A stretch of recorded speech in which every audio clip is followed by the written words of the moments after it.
our two friends from Australia. Thank you. 1-833-311-3232, although Elliotte is skeptical about Steve. Is he really Australian? That's what I'm wondering. And is his name really Steve? Let's get to the bottom of this, journalist. Right now, it seems as if everyone is in a good mood. Welcome to 32 Thoughts, the podcast. Jeff Merrick alongside Elliotte Friedman. Elliotte, hockey is getting going again. We're going to talk about Australia here in a couple of seconds. The preseason is upon us. Ooh, line combinations. Everybody tweeting them out right now. Everyone is full of optimism and happiness. Saturday afternoon, walked into Pro Hockey Life. My buddy Brooksy there is the manager. First thing he says is, Coots is back. And yeah, we're all excited that Sean Couturier is back in the mix with the Philadelphia Flyers. Everybody's happy everywhere, right, Elliotte? Everybody is happy everywhere, except I didn't even make it to puck drop of the exhibition season to get my first angry phone call. Okay, what happened? At least I made it through the prospect games this year, Jeff. So obviously, we spent a lot of time talking about Steven Stamkos' situation on Friday's pod, and you know, Friday I went golfing actually with Ron McLean and Joel Darling, and I was horrible. It was probably my worst round of the year, which this person said I deserved. But I didn't realize, because I wasn't online really on Friday, that one of the particular comments I made in the Stamkos conversation went viral. So I wasn't aware of this until later, and at issue is a comment I made that the Lightning wouldn't be crushed if Stamkos left.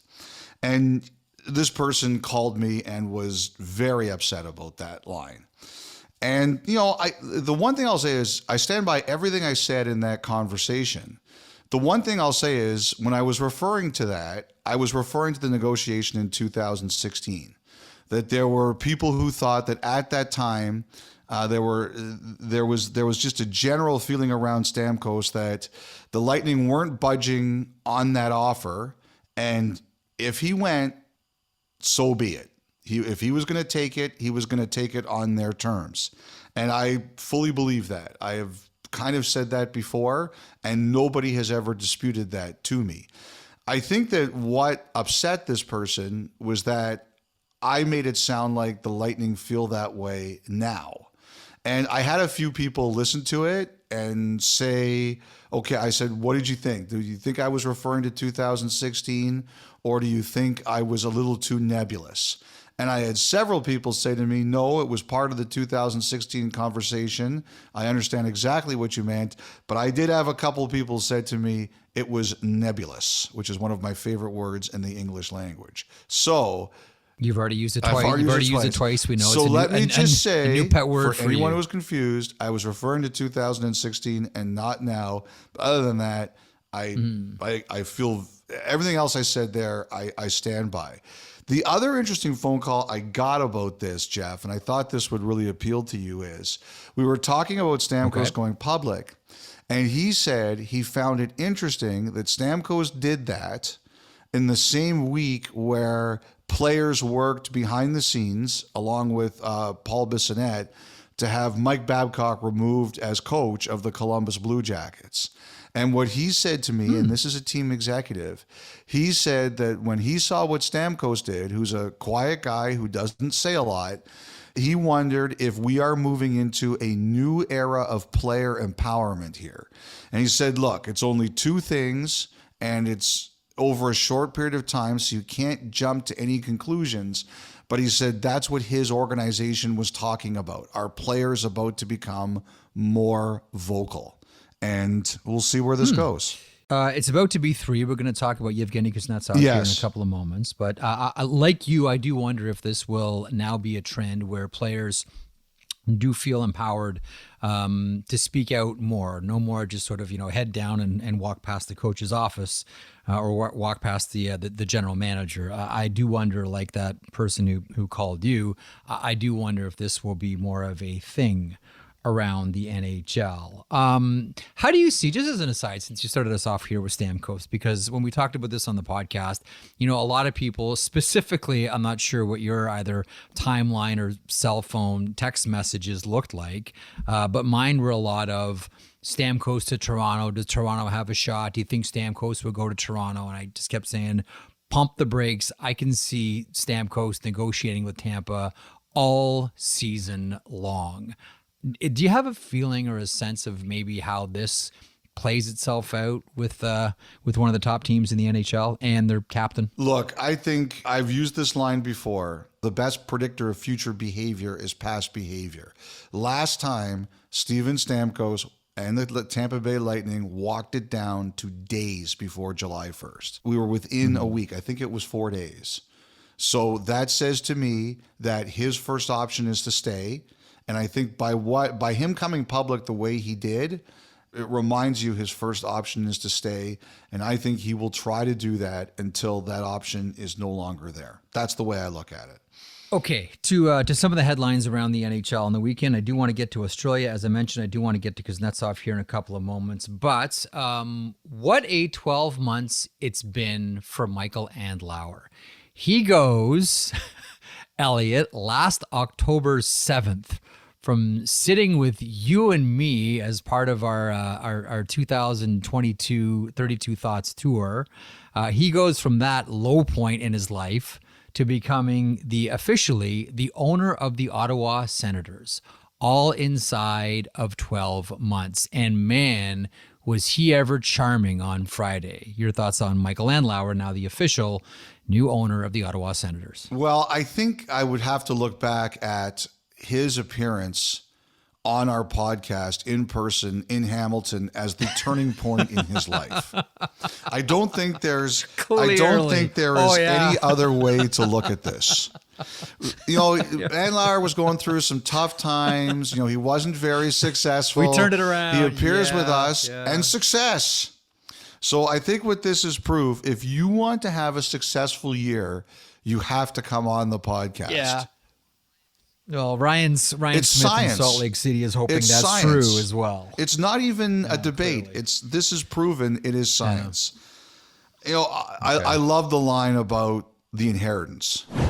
To my beautiful children, Matthew, Michael Jr., and Lexi, thank you for allowing me to spend their inheritance to pursue my passion. First of all, if you're a Seinfeld fan, there's an episode where George Costanza is complaining his parents are spending his inheritance. And I think we all know some people who've grown up in wealthy families, and they make jokes that if their parents spend any money, they're spending their inheritances. So I laughed at that line. I thought it was really funny. Look, I thought he made a great first impression.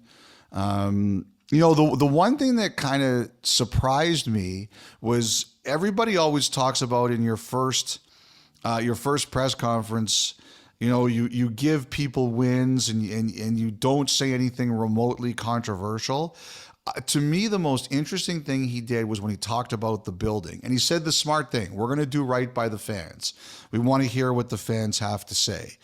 The thing is, like, my dad used to be a developer. He's not anymore. He's retired from that business. But he hated dealing with politicians because he said that they move at a different speed than you, and you really have to scratch their back to get things done that you need to get done. And so there were times he'd be furious at them. Like, I remember coming home from school one day, and he was screaming at a politician on the phone. And my dad is not like that. And that really stood out with me. But he always said the most frustrating thing was you have to play by their rules because they ultimately have the hammer. And, Michael Andlauer came out and he said, hey, we're going to do what's best for the fans. But he basically said, we're at the politicians' mercy here. He kind of threw it in their court. He said, what we're going to do here is up to these guys. And I thought that was really interesting. He didn't make a big deal out of it, but he said it. So it says to me that there's still a lot of conversation that has to be done here. The other interesting thing is he really didn't clarify what's going to happen in the hockey department. There's no Daniel Alfredsson yet. And I think there still has to be some work that's going to happen here with Steve Staios. He's not on the Oilers website anymore, but Ken Holland did say this week he's still a member of the organization. So there's some things to work out here. But generally, he hit all the right notes. And the one thing about Andlauer is he's a quiet guy. He's a publicly friendly guy, and he is very friendly, but he's in it to win it. He's going to burn to win, and he's going to do what it takes to make that team a winner. People in Ottawa were ecstatic, and I completely understand why. A couple of things there. One, I think there were some angry developers having animated conversations with certain politicians in Ontario this week. So that tradition is still alive and well in the province of Ontario, Elliotte. Two, I think that was, to your point, a really, like, he really hit this one out of the park. He was really charming and engaging. The inheritance line was great. The cleaning out the halves that was a good one too. Closet was another great line too. And then, we talked about last week coming in with good news stories. And I think we're still all wondering about Shane Pinto and how that one is going to get done. Is now, training camp has begun, and here come the exhibition games, and Ottawa's playing Toronto on Sunday afternoon, etc. Is there any more movement there, or is there anything new there with Shane Pinto in the Sens? Well, there was a report on the weekend from Anthony DeMarco about what it would take, that if they want to move Matthew Joseph, it's going to cost a first-round pick or a similar style of prospect. I don't think he's necessarily wrong about that. The one thing I do think about Philly, and we've talked about Philly a bit, and I think they've been going back and forth with Ottawa about Matthew Joseph. For one thing, I do think that Philly likes the player. I do. I've heard that Philly actually sees a role and a use for Joseph there, that he can play for them. So that's good news for both Joseph and the Senators. But Philly's, as you know, Jeff, this is not a league of charity. This is a league of when you're drowning, they don't throw you the life preserver, they throw you the anvil. Oh, yeah. And I do think Philly had targeted a specific prospect. I don't have it confirmed, so I'm not going to say it is, but I do think that Philly targeted a specific prospect, and Ottawa said no to that. And I think if the team is Philadelphia, like, that's what Philly has said. They said, look, if you want to do business here, the price is going to be high. Mm-hmm. So, we'll see what Ottawa does. The other thing here with Pinto is, and like I said, I don't think Ottawa wants to trade him. I think they see a future of, I've said this a million times, I think they see a future of Stützle, Norris, and Pinto. And with Norris hurting to start the year, even though they don't seem to be too concerned with this, like, it's another situation where I think it drives home Pinto's value. I think this, like, the worst case scenario for Ottawa is they could put Joseph on waivers and they could send him to the minors if they had to. But the way I look at that, I think they can pay Pinto just under 2.1. I'm still not sure if that's going to get it done here. So, I mean, look, I think there's still work to do here. Oh, and Jeff, also, just back to the ownership group, they named, or they kind of figured out who the other members of the ownership group are. There was some really interesting names there. I mean, Rocco Tullio, yeah, a lot of OHL his son there, plays for the Edmonton Oilers organization. Had a really good year last year. He's wanted to be an NHL owner for a long time. But there's two other names there that are particularly interesting to me. One of them is the Paletta family. We've talked about the Palettas before. They met with the NHL at some point in time, and they wanted to put an NHL team in Burlington. And they own the land. They were going to build their own arena and put a team there. And they first arrived on the NHL scene, I want to say about 6-7 years ago. They met with the league and they talked about it. Now, obviously that didn't happen, but the fact that they're there said to me, I could see them going the Andlauer route, as in now they're in as a minority partner and eventually they become a full owner. I was not surprised to see them there. That will be a name to watch for years to come. The other one are the owners of Guelph, the Feldberg family. I think this gives me another example of how much I have failed at life. Joel Feldberg, I think he's 4 years younger than me. I think he went to high school with my youngest sister and an author by the name of David Besmogus. And I think the three of them, my sister and these two guys, they were friends in high school.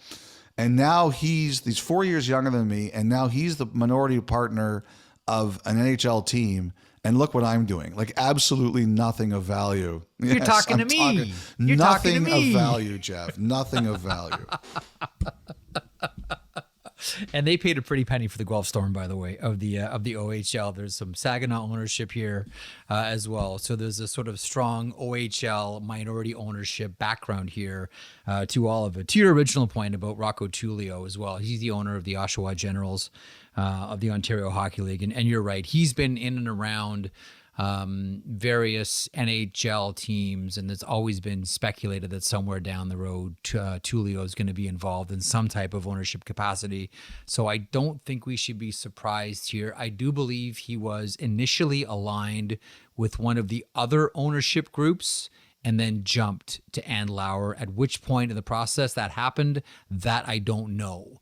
But I think he was with originally another group and then left to join Andlauer. So that's the little update there. Want to remind everybody as well, coming up a little bit later on, Jeff Jackson, the CEO of the Edmonton Oilers. You'll hear from him on the podcast coming up in a little while here. Elliotte and I were in Edmonton last week. That's an interesting conversation. The agent turned CEO, Jeff Jackson, coming up here in a little bit. Also, Luc Robitaille, who's the president of the Los Angeles Kings. Elliotte sat down with Robitaille in Australia, Melbourne specifically. You'll hear that conversation in a couple of moments. And speaking of Australia, we're fresh off the two games, the Los Angeles Kings and the Arizona Coyotes. And here's my question.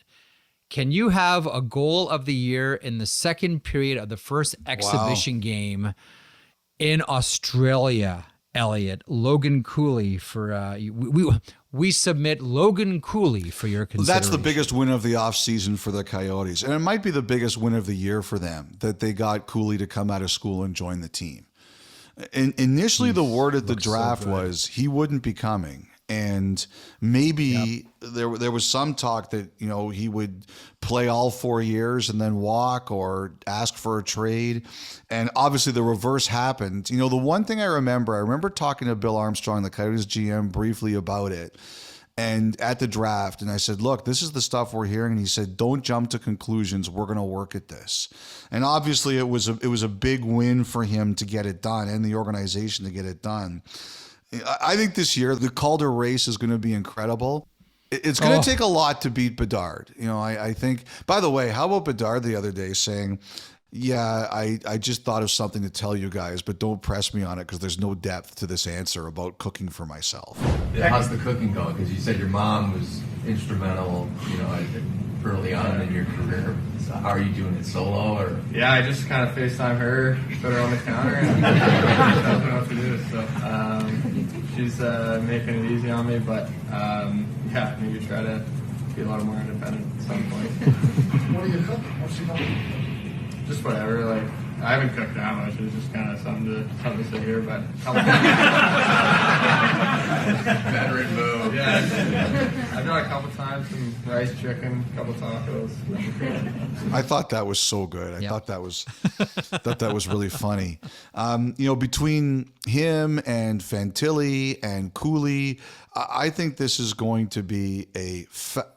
Hang on. Luke Hughes, yes. Levi. I can't name them all. I don't know. Dave Juracek. That's a good one. I think would be in that. Brant Clark will probably be in that conversation. I know there's a lot of Toronto people that wonder about Matthew Nyes. I don't know, man. There's a lot of great rookies out there. A lot of them. I think it's going to be fascinating. The one thing I always say is, like, there's some. I said this on the pod before. I remember when Cooley got picked, I had someone say to me, that guy should have gone first overall. Like, Cooley should have been the number one pick. Hey, listen, I want to really quickly, I want to big up Jason Bukala from our group, because he said when the finalists were all being done, Bukala said he should be the number one pick. He was always Team Cooley. He said that privately. He said that publicly. I will defer to Jason Bukala on this one. Well, I think, and I don't disagree. You know me, I don't see the prospects a ton. I leave that to the experts, but I had a few people saying that. The one thing I really feel is I feel bad for the kid Slafkovsky, because I already see it like all over social. Bust. Oh, I mean, stop, I know. Everybody, like one of the real unfortunate things about life now in the digital age is that nobody's got any patience for anything. You know, the kid's 19 years old. He won't be 20 until March. There's still a lot of time here. And the thing I think about is in the Leafs development camp in July, Ronnie Hirvonen, who was a second-round pick in 2020, he got smoked. Like, he got absolutely... Nolan Dillingham with the Sarnia sting. There was this whole big debate about, whether or not that hit is clean. Look, Dillingham's trying to make a name for himself, and he's got to play his game. I don't have a problem with it. The thing that I think everybody has to remember here is there is no league in the world, not the NBA, not soccer, not baseball, nobody else plays American football aside from us, really, so that's it. But where the game is so different when you come to North America. And like Slafkovsky, I saw a guy last year who's never been hit as much as he was getting hit, who's now getting clobbered all the time because he hasn't had the opportunity somewhere to navigate it. When I saw Hirvonen get hit, I said the exact same thing. Yeah. Here's a guy who's played in the Finnish Elite League. He's not getting hunted like that. Now he's playing on a smaller North American ice, and for people who are going out to hit you sometimes, and he gets clocked. And the thing I think about Slafkovsky is once he gets used to that and understands how to adapt to it, he's going to be fine. He's playing for the right coach who's going to bring him along the right way. And I think before anybody starts proclaiming Slafkovsky as a bust, just remember there's a learning curve that exists in the transition to North American hockey that does not exist in any other sport coming here. And once those guys figure it out, they're going to be just fine. Yeah.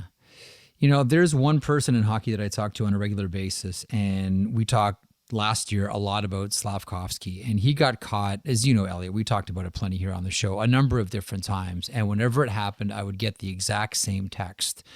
The NHL is not a developmental league. There's nothing wrong with going back to junior. There's nothing wrong with playing in the American Hockey League. There's nothing wrong with, as a young player that's already been drafted, playing somewhere else before you come to the NHL. Because, as this person likes to remind me, the NHL is not a developmental league. There's nothing wrong. Like, there would be nothing wrong with, Slafkovsky going to Laval, or Shane Wright, going to Coachella Valley, or whomever.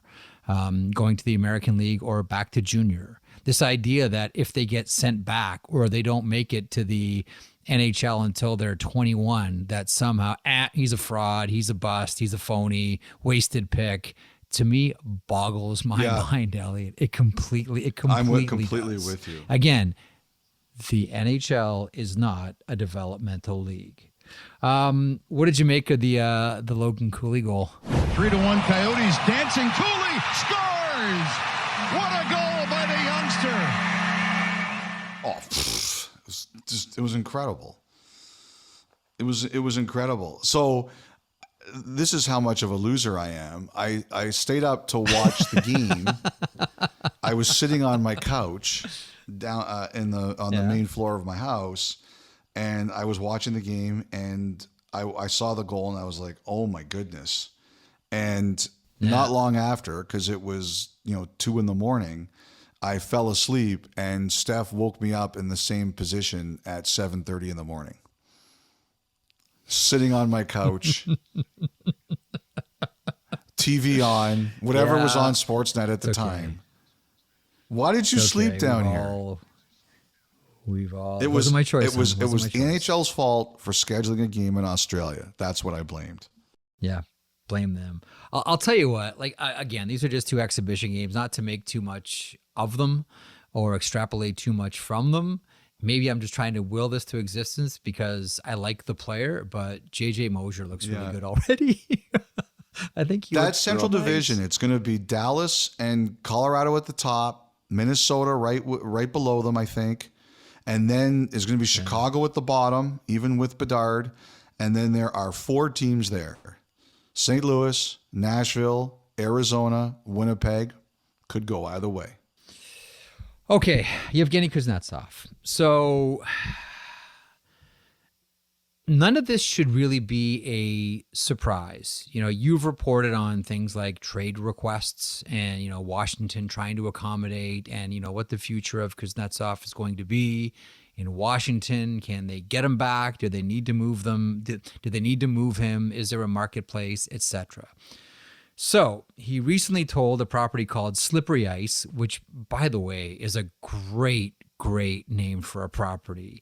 Kuznetsov talks about a meeting with Brian McClellan, the general manager of the Washington Capitals, about now former Washington coach, now New York Rangers coach, Peter Laviolette. I'll read them to you. There were many moments there in the meeting. I say, you brought a coach who almost didn't fit the style we had to rebuild. Such moments as it were, quote, you paid me this money for something, right? I say, for what I did well. And now he arrived. They tell me, listen, you don't need to do this. Throw the puck into the zone, run and screen the goalie. This is where everything went wrong in general because we should each have our own role. Everyone should fulfill their role and everyone will be in demand from this role. And when you carry a piano and then they say to you, no, let's play the piano today, and the person has never played the piano, and they say to him, come on, play. Okay, so essentially what Kuznetsov is saying is, from his point of view, Peter Laviolette was not a fit either for the team or for him personally. As the old saying goes, fiddlers fiddle and dancers dance, or cows don't make ham, or insert your own cliche here. In Kuznetsov's mind, he was asked to do something that he doesn't do, expected to do something that he doesn't do. He does say that he is optimistic that Spencer Carberry, the new head coach, can get this all back on track. But your thoughts on, you know, in the spirit of, we just talked about Steven Stamkos and, you know, previous, you know, Paul Bissonnette with Mike Babcock, in the spirit of players speaking their mind. Your thoughts on this one? Well, also, first of all, we should credit Russian Machine Never Breaks, which has done a lot of the Google Translate with this. But it's more than that, Jeff. There's several different comments there. Not only that, but he rips the Players Association for not standing up for him when the NHL called him in over the videos of drug usage. He says that Bill Daley wanted a 20-game suspension and the Players Association didn't offer defense for him when they promised him to. He also laughs at one of his teammates, Alexander Alexeyev, for signing a multi-year extension with the Capitals when, you know, he said they're going to bring in other defensemen and you're going to get buried. And now there are a couple of other defensemen there. So Alexeyev is going to have to battle for a top 6 spot. They brought in Sandin, obviously, on the left side, and they brought in Joel Edmondson on the left side.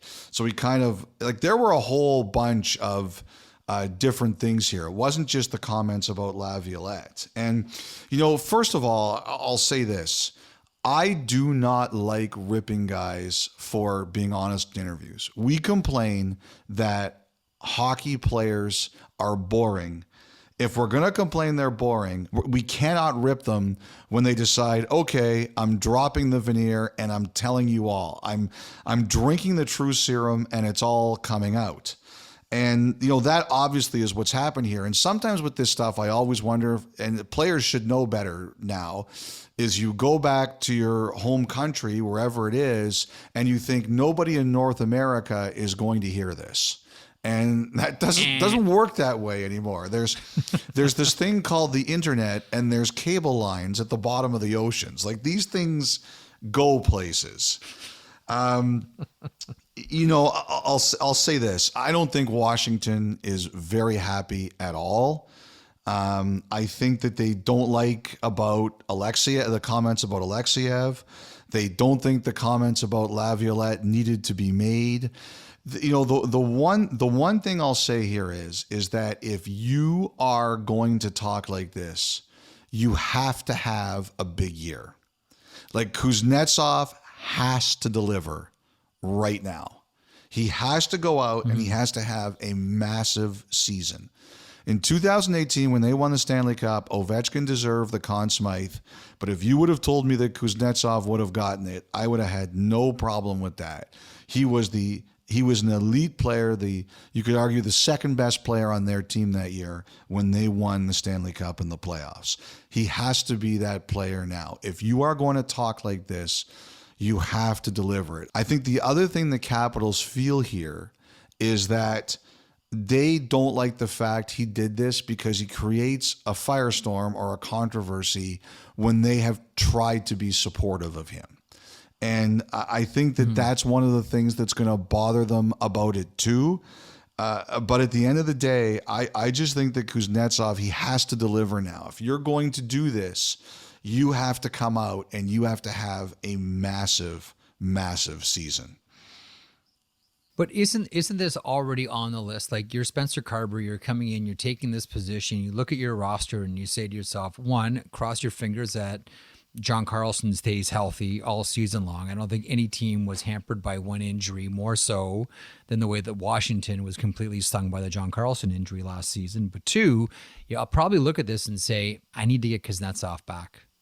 I need to get Kuznetsov playing. Like, it seems as if, as much as, the team might be miffed about the whole thing and some noses are out of joint, this is a huge, huge issue for Spencer Carberry. Like, Ovechkin is going to be Ovechkin. Backstrom, given where he's at and where his health is at, we'll see. But one of the big goals here for Carberry has to be getting Kuznetsov back. And if you get Kuznetsov back, to your point, to that level or close to the level he was at when the Washington Capitals won the Stanley Cup, holy smokes, we're probably talking about the Capitals being back in the playoff hunt. You would think so. The other thing too is I was talking to a couple other teams is like Kuznetsov is very nebulous about what exactly happened with this trade request. Like, he admits that there were conversations about it, but there's no clarity on, where it was and where it stands. The thing here is that if he wants to be traded, this doesn't make it easier to trade him.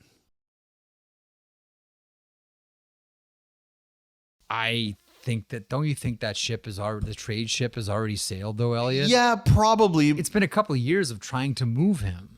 But still, like, I'm just saying, you never know what happens. I think this makes it harder.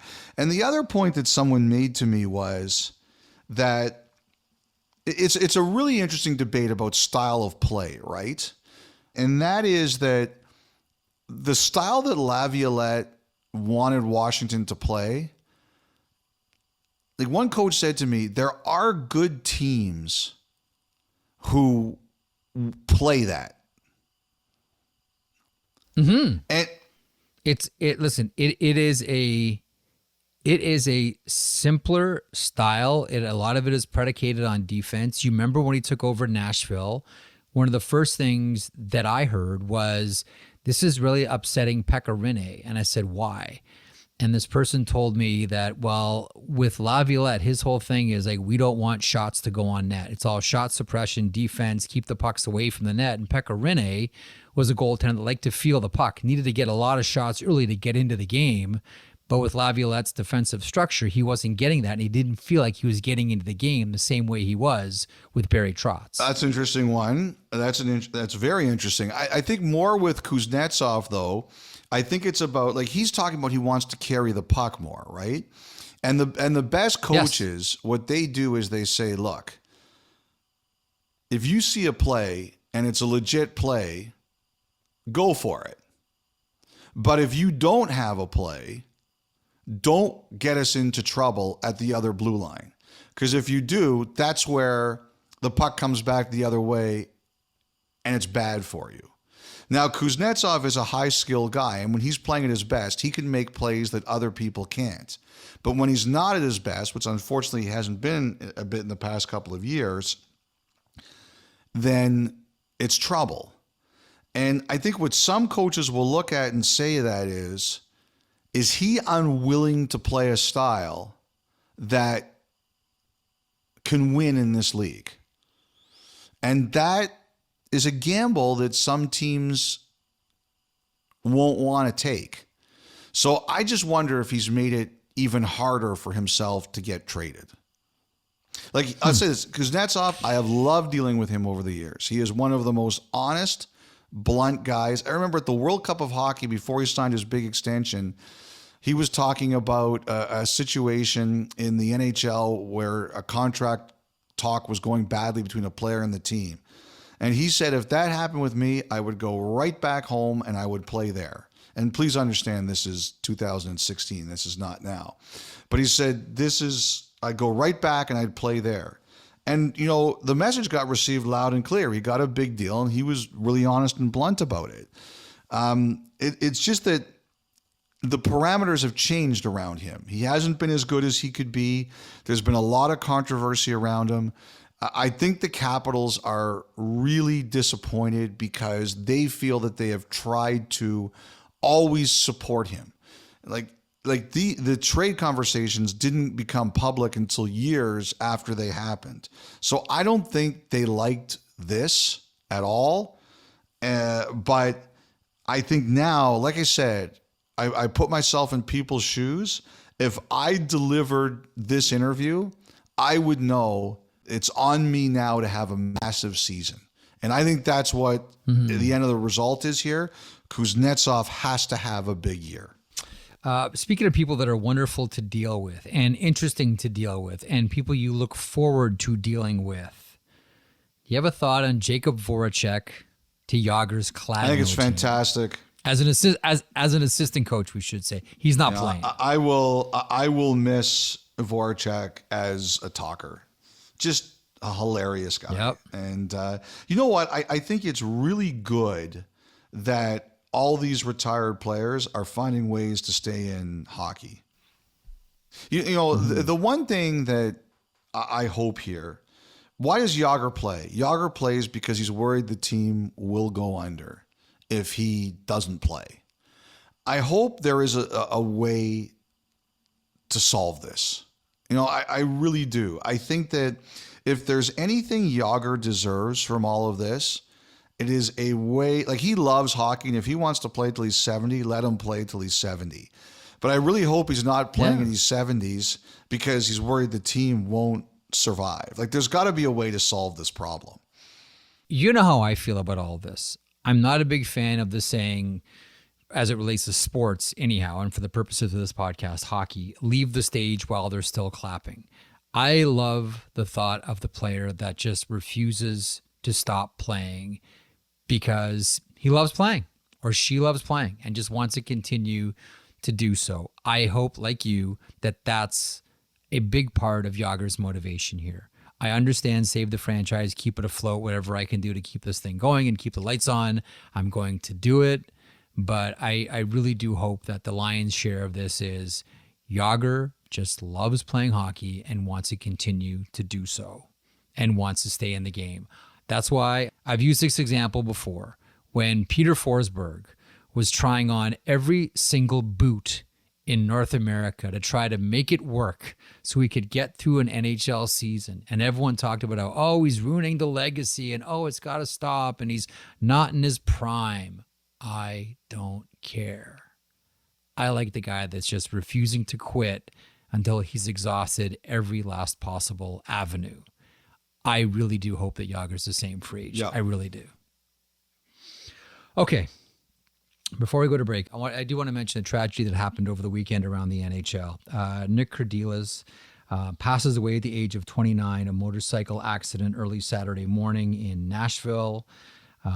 Was the first player from Orange County to play in Anaheim. The Ducks were founded and started in 1993. It took until 2012 to get someone from the area onto that team. So 28 years it took for that to happen. Dallas Eakins tweeted quite beautifully about how crushed he was at Nick's passing as well. First of all, our thoughts to his family and all of his friends, and we understand there are many, and you see the tributes online. Elliotte, that's our first thought. Dallas Eakins had a beautiful one. Yeah, just gorgeous. To the family and friends, condolences to the Cordelis family. There's one family that knew Nick quite well that I want to go out of my way to mention here, and that is the Coolest family, Oren and Miles. Oren's the father, who we all know is former owner of the Tampa Bay Lightning, played hockey himself. He coached his son Miles and Nick in LA youth hockey for a number of years. I think like 5 years. He would have coached that team. Miles Coolest knew Nick well, grew up playing hockey with him. He's lost a close friend as well, and the Cordelis family is certainly reeling from this, and all of our thoughts are there. I do want to mention Miles Coolest as well, who's gone through a lot of tragedy in his young life as well. He just lost his good friend Nick. He also played with both Colby Cave and Matisse Kivlenix. He's lost 3 friends, all under the age of 30. And the Coolest family is really hurting right now as well. Just want to make special mention of them. That's beautiful, Jeff. Welcome back to the podcast. Want to get to your thoughts on the Montana's Thought line here. Montana's Barbecue and Bar, Canada's home for barbecue. Elliotte, your line is? Try the ribs. And the deep fried pickles. 32 thoughts at sportsnet.ca, 1-833-311-3232. The line again, 1-833-311-3232. Want to get to a couple of voicemails here from Australia, Elliotte. But up first, here is a couple of interesting questions. Austin from Rhode Island submits this. Hey fellas, Austin from Rhode Island here. My question is, do you think we will ever see the NHL use the American Hockey League as sort of a test market for new rules that the league may want to implement in the future? Something along the lines of how minor league baseball has rules now that are being tested there for MLB's benefit to see if it may work in their game the next season. Love the pod. Great job, Elliotte and Jeff. This is the way it used to be. Elliotte, this was the way it used to be, specifically under Dave Andrews. Yes, and they did lots of things like overtime rules, thicker blue lines. Remember that one?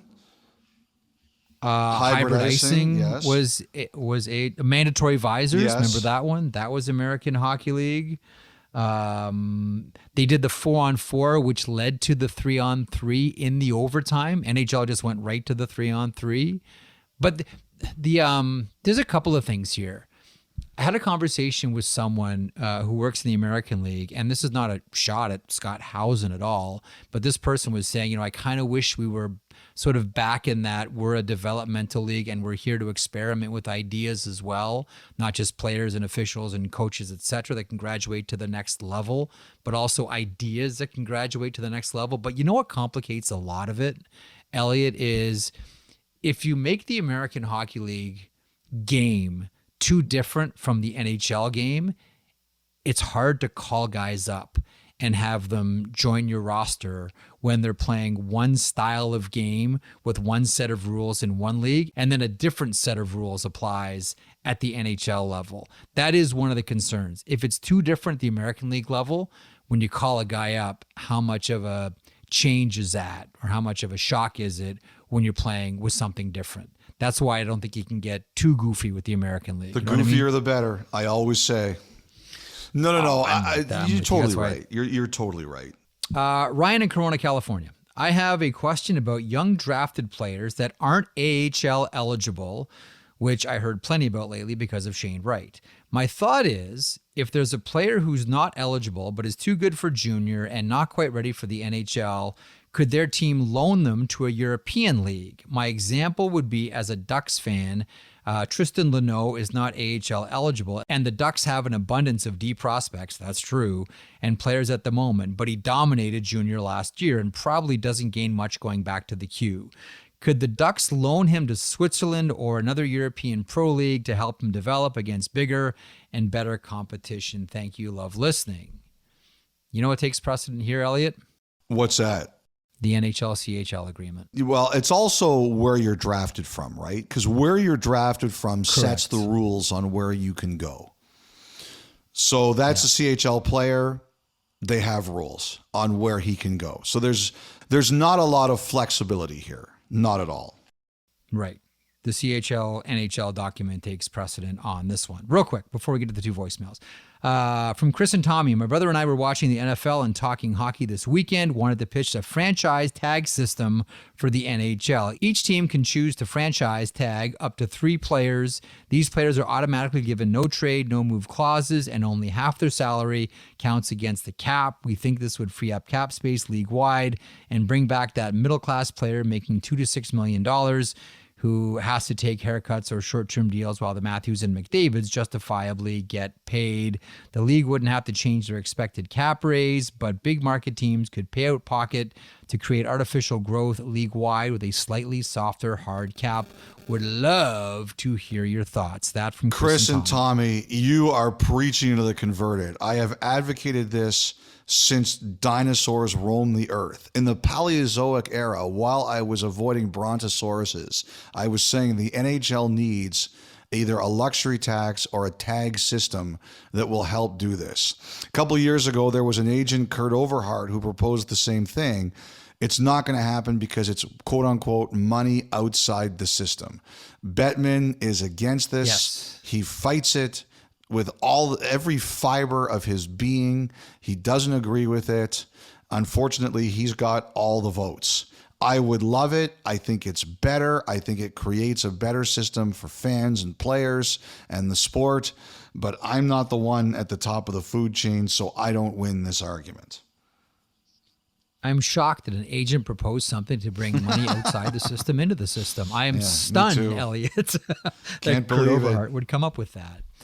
All right, let's get to a couple of voicemails here. I just want to introduce this, Elliotte. I think you're on the same page, as a little bit of what the weekend flavor was around the NHL, where all eyes were on Melbourne. Hockey in Australia. You're going to hear from Steve, but first, let's hear from Connor. G'day, fellas.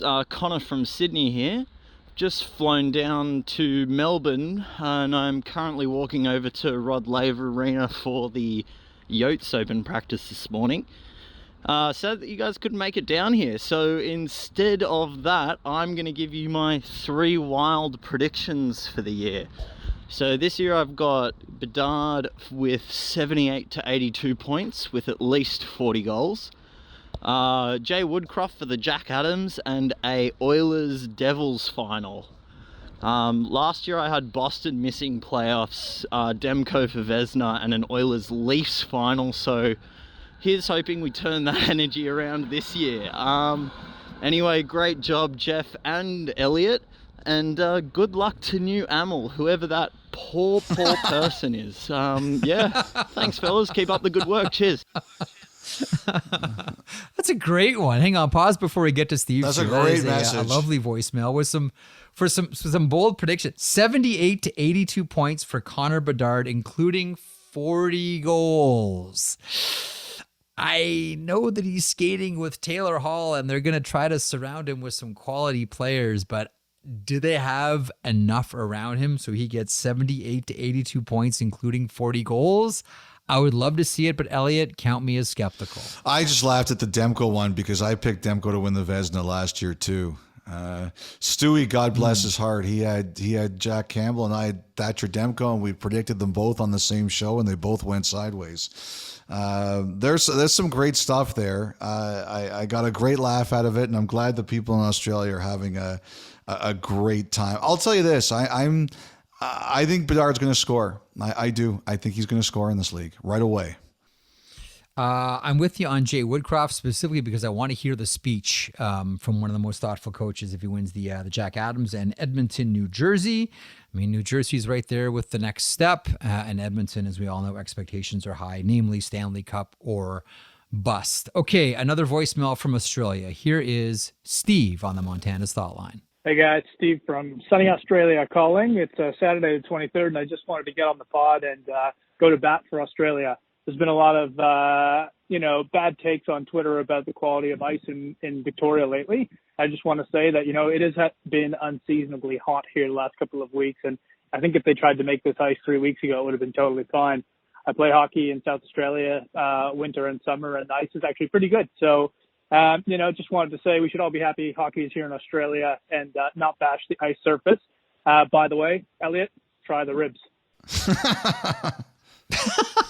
Oh, the promo tag there. Okay, it's catching on. Steve going to bat for the ice. Well, first of all, he didn't sound as Australian as the last guy did. The last guy sounded more Australian, I have to say. I'm not saying that's a faker. Are we playing the authenticity card here with callers now? How Australian? I'm not saying he's a faker, but the last guy sounded more Australian. Look, I would say to Steve, don't worry about bad takes on Twitter. There are always going to be bad takes on Twitter. I tell the young kids now all the time, if you come into the business or you go on social media, that is the price that you pay, is that you're going to hear things that you hate. And the only way not to avoid things that you hate is to not go on it at all. I'm glad people there are having a great time. I really am. You'll hear Luc Robitaille talk about it in a few minutes. Unfortunately, Luc was in a tough place, so some of the audio got a bit tough, and we had to cut down a bit of the interview. But there's one point he makes in there that, Jeff, I completely agree with. You cannot go there once and not go again. It must be Australia now. Yeah. The NHL has to make it so that Australia gets hockey a lot. And it's not an easy thing to do, but going once and not staying, that's the loser's way. I couldn't agree more. Bill Daly, Deputy Commissioner of the NHL, has talked about that before. The one and dones have to be done. That it can't just be, flying quick couple of games, grab a bag of cash and we're gone. Like, this has to be part of a long-term strategy. So that's something that's, on the table in the NHL. I agree with Robitaille on that wholeheartedly. You'll hear, as Elliotte mentions, from Robitaille here in a couple of moments. Thanks to everybody who either emailed 32thoughts@sportsnet.ca or called in. Our two friends from Australia, thank you. 1-833-311-3232, although Elliotte is skeptical about Steve. Is he really Australian? That's what I'm wondering. And is his name really Steve? Let's get to the bottom of this, journalist. 1-833-311-3232, the Montana's Thought Line, Montana's Barbecue and Bar, Canada's home for barbecue. Quick pause. We come back with Jeff Jackson, CEO of the Edmonton Oilers, Luc Robitaille, president of the LA Kings from Melbourne.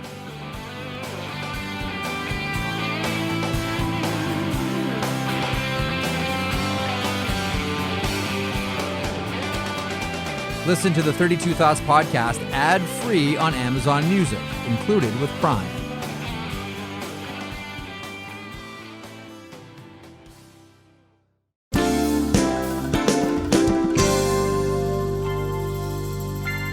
Welcome back to the program. In a couple of moments, you'll hear from Jeff Jackson. He's the CEO of the Edmonton Oilers. That was sort of a news flash that caught a lot of people by surprise, and you'll hear in the interview, the conversation to get him into that position was a little bit of a surprise as well.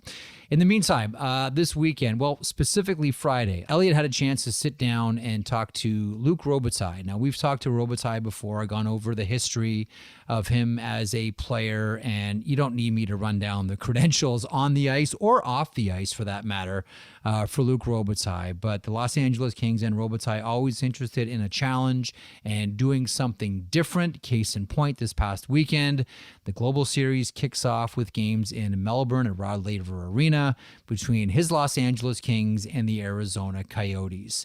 The interview is about 7 or 8 minutes long. Enjoy it. Luc Robitaille in conversation with Elliotte Friedman. Hockey in Australia up for grabs as the topic. Enjoy. So, Luc, set the scene for us. What time is it in Australia as we tape this, and where are you? Well, it's 7:20 a.m. and Stacia and I, my wife, were driving back. We spent the last couple nights a little bit off grid. We decided to take advantage of this trip, and Stacia found an Airbnb, and it was actually a like these pods like up in the mountains all alone, and we were kind of off grid, and it was pretty amazing. We could oversee the ocean, and as we got there, like it's like a reserve, and there was like all these wild kangaroos just running around. We were really overwhelmed. Wow, that sounds incredible. Yeah, it was amazing. I mean, it was. I would think there was like about 100 of them just running everywhere. It was pretty amazing. Now, are you allowed to have any interaction with them? Can you go near them? What are the rules? Well, there was no one there, so we just kind of would stop. Station got out of her car, and she got pretty close and took some pictures, but we were careful because we don't know. But Yes. they were just looking at us like, when they're just like looking at you, and then they just stop hopping around and hopping away from you a little bit gently. It was pretty wild. That's pretty. Did you see any other like wildlife or anything like that? As we were driving in, we were looking up the trees, and we saw 4 koala bears, one with a baby just hanging in a tree. That was pretty amazing too. Now, do you guys have an Instagram? Or all these pictures going to be seen everywhere? Yeah. Okay. I think Stacia's going to be posting them on her Instagram. Yeah. Okay. What's Stacia's Stacia's Instagram account? What's your Instagram account, honey? Stacia Robitaille. It's pretty easy. Oh yeah. Hopefully, we're going to get you a few more followers. Hopefully, no crazy ones. But I want to see these pictures. Okay, Elliotte wants to see your pictures, honey.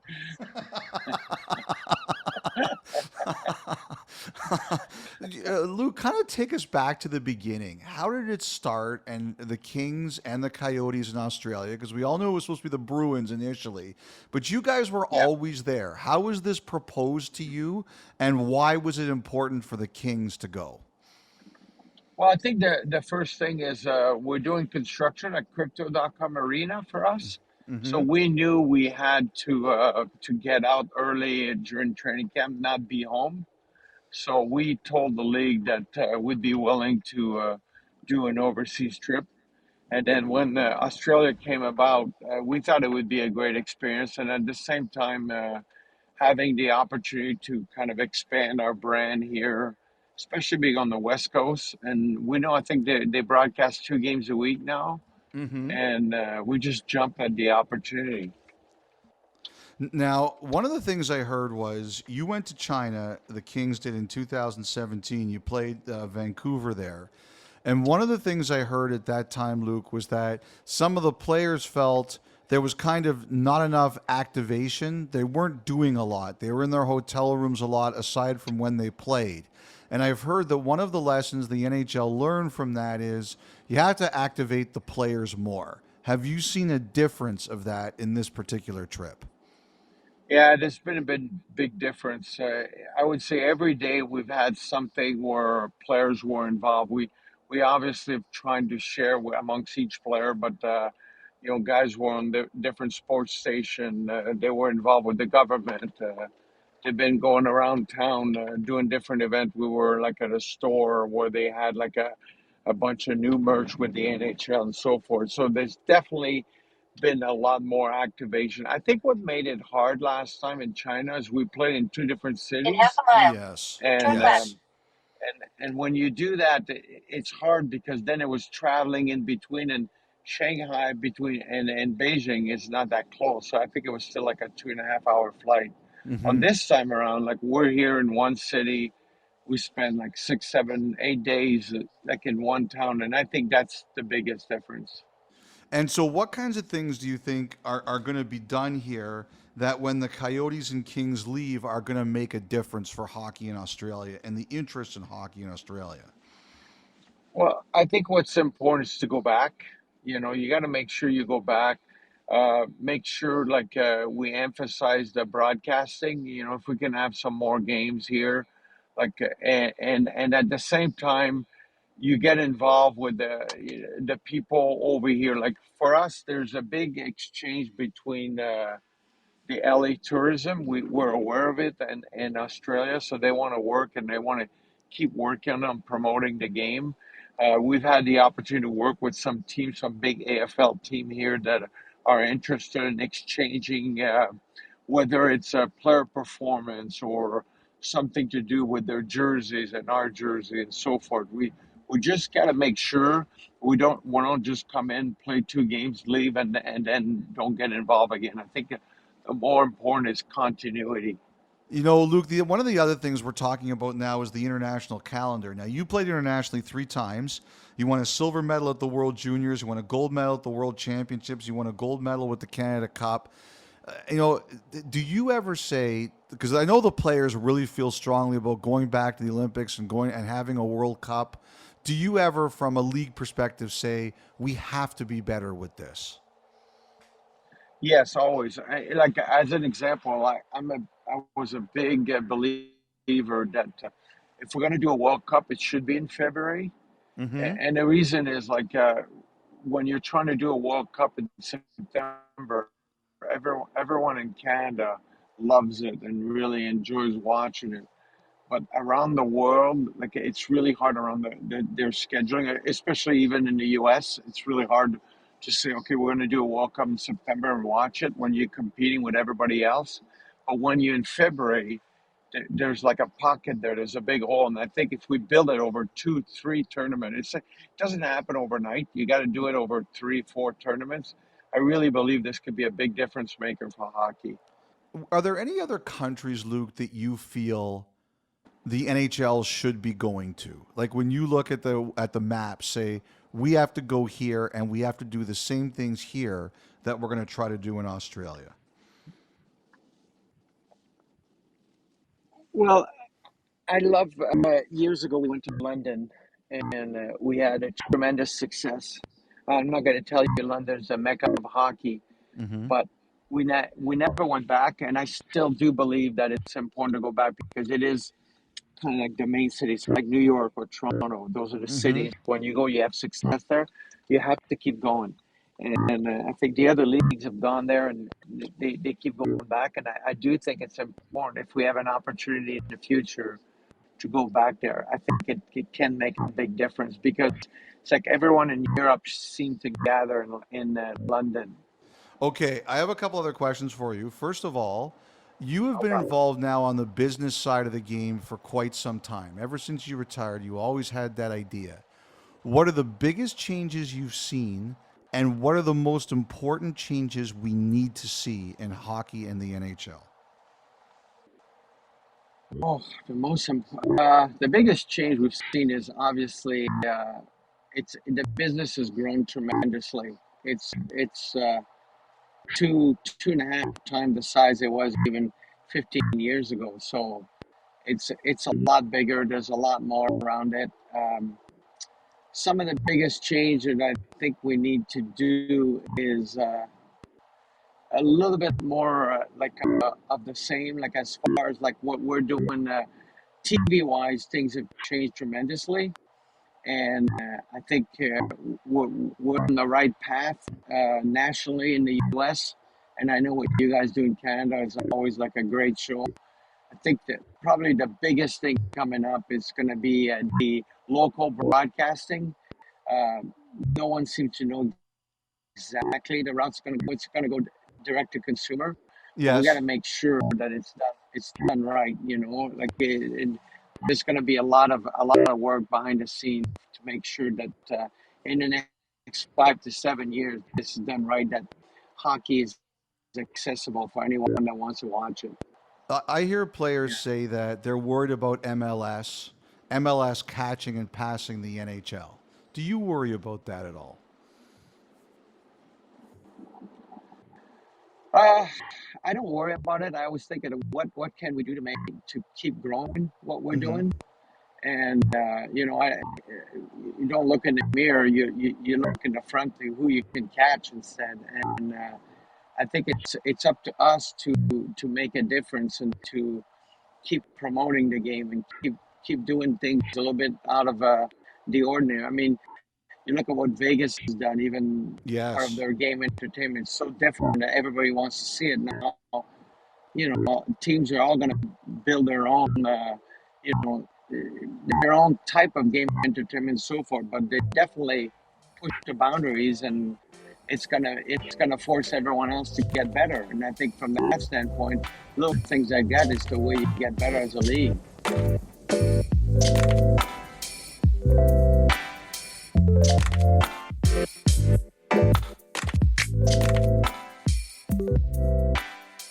CEO of the Edmonton Oilers, Jeff Jackson. When did that title first enter your universe as a possibility? I mean, you ran your own agency, you were part of Wasserman, impressive client list. At what part in your life did you start thinking about something like this? Well, I've said before, I wasn't thinking about it, to be honest. I was really happy doing what I was doing at the agency. I had a great group of colleagues. Like you said, I had a very good client list that I loved working with. Was learning a lot at Wasserman as a general agency with lots of different sports and colleagues in other sports, and someone like Casey Wasserman leading it. So I wasn't looking to move, and this opportunity sort of came out of nowhere. Probably 2-3 weeks before the draft, and I've said this before, I had initial discussion with Darryl Cates, and then I said, I've got to park this because I got lots going on in the agent business through the draft, free agency, but I'm willing to think about it, and we can chat, when all that's done. So that's sort of mid-July is when I got everything done, and then we moved forward from there. How's it been so far? It's been great. I mean, it's. I was just telling Sam Gandhi, it's a totally different gig than being an agent, which is when you're an agent, you're on your own a lot. You do things at your own pace. You're working on contract negotiations and research, or you're just on the phone. Mm-hmm. With this, it's like my calendar's full every day with meetings, and so there's been a bit of an adjustment, but it's been great. So the team would seem to kind of run itself. You've got experience management. You've got two of the best players in the game. There's a chance you could win a Stanley Cup this year. So I'm wondering, we're taping this on September 19th at 9 a.m, Edmonton time. What is the number one item on the CEO's agenda? Like, what is your big thing that you have to do right now? An interview with you two guys. Yeah, I know that's a lie. I could see your mind turning as you were listening to that question. I think that the team's you're right. The team's in a great spot.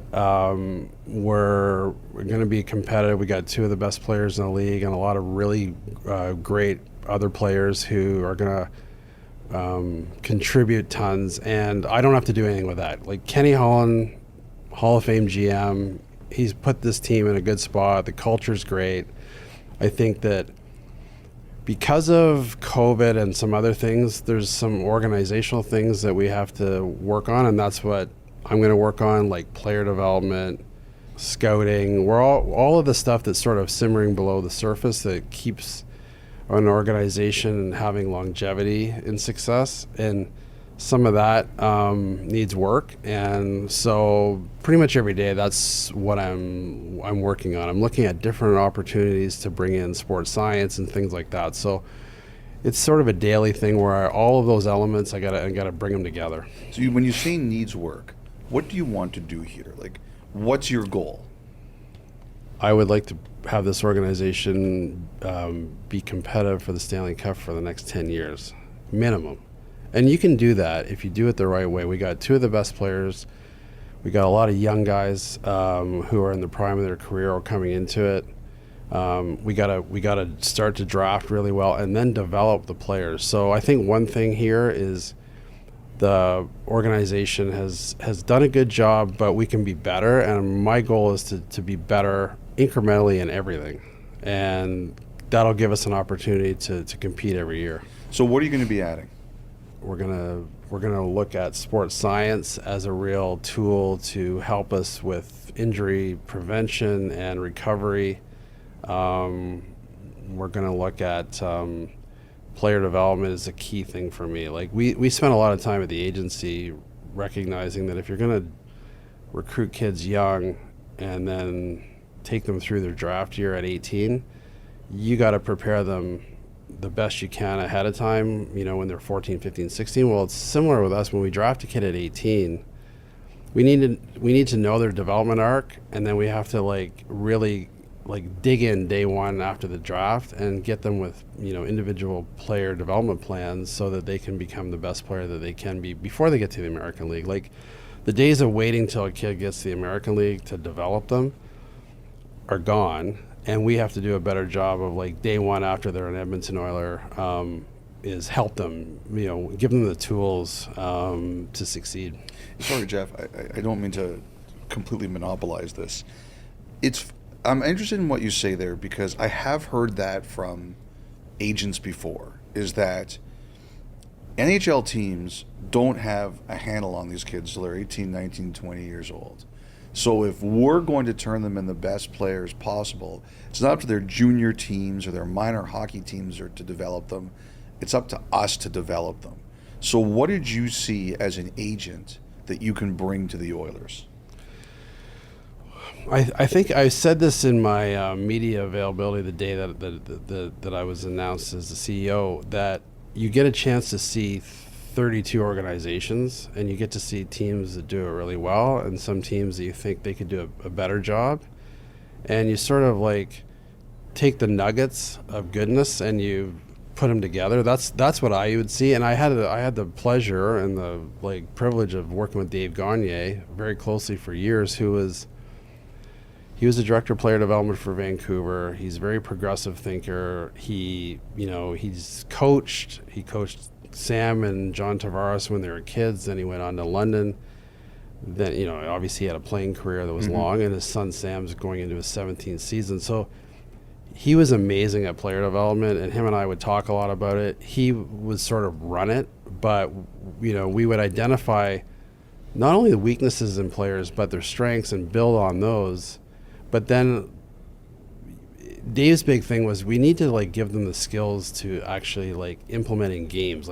Stick handling through cones and everything is fine, but how does it apply to a game? So that was Dave's big push, and we saw tremendous results with kids like Jordan Kyrou and Evan Bouchard here. And they worked with Dave early on when he was 14, 15, 16 and just improved so much.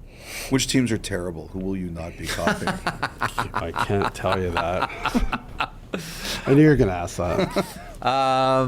When you talk about being incrementally better at every single level, I do have a couple of questions about Connor McDavid. How much better can this guy still be? I don't know. I mean, it's sort of crazy that he gets better every year. But having worked closely with him for all those years, he's always looking for just little things to improve on. And when he went through the bad knee injury a few years ago, part of his rehab, he integrated things like Pilates and Aldoa stretching and things like that, which people go, what's Aldoa stretching? Well, it's, elongation of your muscles, and it gives you flexibility and it helps with injury prevention. So Connor's always working on ice stuff, but he's also looking at giving his body every opportunity for maximum recovery and rest and all those sorts of things. So I don't know. I mean, he always amazes me, and he just wants to continue to get better. So I don't think he's going to stop. Okay, one more question about Connor McDavid. Take us back to the Jeff Jackson who started his own agency, would have had Sam Gagne and Ben Harper as the two key clients, and he was pursuing Connor McDavid in the Marlies in the GTHL. Take us through those days before he ended up getting him with Orgroup and Wasserman, and now here we go. Yeah, no, I was a fledgling agent. I had, like you said, I had Sam Gagne as a client, and Ben Harper and a kid named Justin Scott. And so I was just starting, and I was by myself, and I didn't know what I was doing. I mean, I had the hockey experience as a player and worked with the Leafs and the lawyer thing, but I didn't really realize what I was getting into in the agent business until I got into it. But I was talking to Sam one day, and he said, I was on the ice in Oakville, and this kid came on the ice today, and he's like a little short kid. He's like 12 years old. What were you about to say? Little shrimp. Oh, okay. What did you think I was going to say? I thought it was something else. No, a little shrimp. And he said, hey, Mr. Gagne, can I come on the ice with you? So Sam said, sure. He came on, and he was messing around with the puck, and they were doing some stuff together. And then Sam called me and said, "This kid's unreal. Like, I've been in the league for 5 years in the NHL. I can't do some of the stuff he's doing. I think his name's David O'Connor. You should try to find out who his dad is and talk to him. He plays for the Marlies. I know that." So I called. You said David O'Connor. David O'Connor. Yeah. So I called Mike Sharaba was running the Marlies then, the organization. So I called Mike, and I said, Who's this David O'Connor kid? He started laughing. He goes, "No, it's Connor McDavid. He plays for the Bantam team." And he goes, "Would you like me to connect you with Brian?" So he connected. Brian's the dad for all Brian of us. McDavid, the dad. Yeah. So Brian and I met for a coffee at a Tim Hortons near the airport and had a nice long chat. And we talked a couple other times. I was trying to recruit him. I was by myself. I didn't have any infrastructure. Brian said, "Listen, like, your resume is great, but like, I think my kid's going to need a little bit more than what you're offering." And so that was fine. They made a decision. They went with Orr Hockey, and then I joined Orr Hockey a couple months later, basically, very fortuitously for me. Yeah. And started working with Connor right away, and we worked together since the time he was 15. So how did that conversation go when you told him, "I am switching from your loyal servant to your boss"? Well, it didn't go like that. I actually just, when Daryl reached out through Paul Coffey, we had several discussions, and after the second one, I called Connor and I said, "Listen, I got to tell you, I got a call from Daryl. Wanted to talk to me about this job. I wanted to tell you about it. I'm not sure what, sort of get his input." And I said, "Daryl would like me to meet with him at some point." He goes, "I think you should meet with him." So I said, "You sure?" He goes, "Yeah, like, I think you'd be great at the job, but then, like, who would be my agent?" And I said, "Well, don't get ahead of yourself. Like, this is sort of just very preliminary." So he said, "Just keep me in the loop." And so I did. I went and met with Daryl, and we chatted. And then like I said earlier, like, I went about my business, sort of parked that, did what I had to do with my clients. And then I re-engaged with Connor a little bit more. I said, "I'm going to talk to him a little bit more." He goes, "Okay, cool." And when I made the decision, I went and met with him and Lauren at their house, and I told him what I wanted to do, and he gave me a big hug, said, let's go, sort of thing. So, I mean, we sort of looked at it as like a unique opportunity to continue working together, but in a different way. And for me, it's like, I feel very fortunate that, we can pursue a Stanley Cup together on the same team. Very similar to being like having the agent relationship. It's just a little different now. Do you think it, like, what all the Oilers fans are thinking? Connor's staying because you're here. Is that fair or right? Like, what do you think when you hear that? I mean, everybody wants him to stay. Everybody wants Leon to stay. I mean, that's obvious. I think that fans assume it's a done deal. I think that the thing that we have to do here is show those two guys and other players that we're going to be super competitive and be competing for a cup every year. And if we do that, we have a really good opportunity to keep everybody here. Though Leon and Connor are both obviously, like, I'm stating the obvious, but they're like pillars of this team, but they're pillars in the community. They're embedded in charitable stuff. They love Edmonton and their fans. So as long as we're competing at the highest level, I'm optimistic that we're going to be able to keep everybody. But it's not a done deal just because I was his agent. I mean, they're free to make decisions on their own when they're free agents. I'm going to try my best to avoid that. 8 times 96. 8 times 97. Excuse me. Not a lot. No. 8 times 97. I'm not sure how much you cheered for teams when you were working agency side, but what does it feel like cheering for a team now? I didn't really think about it until I was here a couple of weeks ago and sat with Ken Holland and the coaches. They had some meetings, and it really got me back to when I was working with the Leafs, spending time with the coaches and seeing how passionate they are and how much the time they put in. And it got my juices flowing again. It's okay, I'm with one group, and I'm going to be like living and breathing and sort of like the day-to-day. Because on the agent side, you do cheer for your clients and by extension their team, but you're not emotionally like involved. Yeah. They lose, your guy gets a couple points, played well. It's like, oh, whatever, But here, I care about the result. So, I think it'll be fun to be back into that sort of mindset again. Last one for me, Jeff. I always like when agents go to management or vice versa, managements go to agent, because every argument that you've used, you now have to do it in reverse. Like, you basically have to change sides. Yeah. Just because you've done it, you've been management, you've been agent, now you're back to management. Like, I got to remember what side I'm on. I know, but like, it must be funny. I've talked about it with a couple of guys, and they kind of laugh about it. It's just the nature of life. You switch teams, but what's that like for you? Like, just knowing that your whole philosophy has to change in terms of the way you see things. Yeah, I mean, I as an agent, I wasn't one of those types of agents that was always trying to like kill for the biggest dollar. Like, I always wanted to do good deals for the guys, and it was the way I negotiated was always getting to the number like quickly without a lot of dawdling around about like high low and stuff like that. So for me, like being on this side, I still feel like you've got to have a really good relationship with agents, and there's going to be times where somebody's being unreasonable, and you got to dig in a little bit. But I think I've learned a lot on being on both sides and coming back here. And in this job, I'm not going to be directly involved in the day-to-day negotiations of contracts. I'm sure that I'll sit in meetings and have an opinion about things, but that's Ken Holland and Bill Scott's role here, and they'll continue to do that, and I'll support them. Last one here. What are you going to miss now that you're no longer free an agent? Time?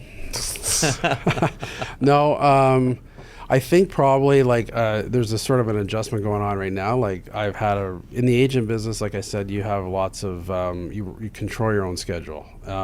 When you're with the team, you've got NHL schedule, American League schedule, you got all kinds of different things you got to attend.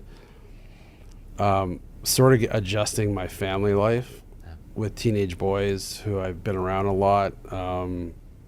Trying to be super careful that doesn't change too much, because it's been an important part of my life. And when I worked for the Leafs back in 2006 to 2010, I didn't really realize it, but I was missing a lot of stuff with sports and things. And I'm just going to be cognizant of that. That's the one thing that I think is going to change, because I'm in Edmonton a lot, and my family's in Burlington, and I'm going to be back and forth. But that part of it I got to watch. Good luck this year. And Thanks. Good luck the rest of the way. Thanks, guys. Thanks, Jeff. Okay, that's Jeff Jackson, the CEO of the Edmonton Oilers. Previous to hearing from him, you heard from Luc Robitaille in conversation with Elliotte Friedman from Australia, the site of the Global Series, the kickoff of the Global Series this year, and games between the Los Angeles Kings and the Arizona Coyotes. Okay, to wrap up the week ahead, is it all about the Ottawa Senators and Shane Pinto, and can they get this thing done? What do you have your eyeballs on? And you're finally actually getting back to work, Elliotte. You have to comb your hair and drag a razor across your face. No, I don't, but we'll see what happens if I don't. It's Ottawa, Toronto on Monday night, 7:00 Eastern. It's my first game of the year, another exhibition game. The one thing I always tell fans, first week of exhibition play, don't get too excited. The veterans don't care yet. You have to wait till the veterans care, and that's usually in the second week when they try to tune their way up to the season. There's also Anaheim, Zegras and Drysdale. Renaud Lavoie had a report the other day that they were between $3 and $4 million on Zegras. I think I heard at one point they were talking about a 2-year deal, and I do think that's true. When they were talking about a 2-year deal, I think it was in there.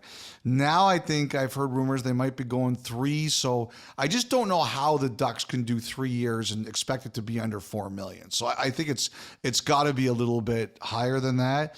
But Zegras and Drysdale, those ones were not in any good place the last I checked. So we'll see if that's changed at all. What Elliotte said is wrong. Get ahead of yourselves. Believe everything you see in exhibition hockey is legitimate and an accurate predictor of the future of the game, both immediate and long term. On behalf of everyone here, Merrick signing off. Thanks for joining us. This pod returns usual time. These are Monday drops you're listening to right now. The Friday drops continue. Yes, we are back, and so is hockey. Enjoy it. We'll talk to you again on Friday.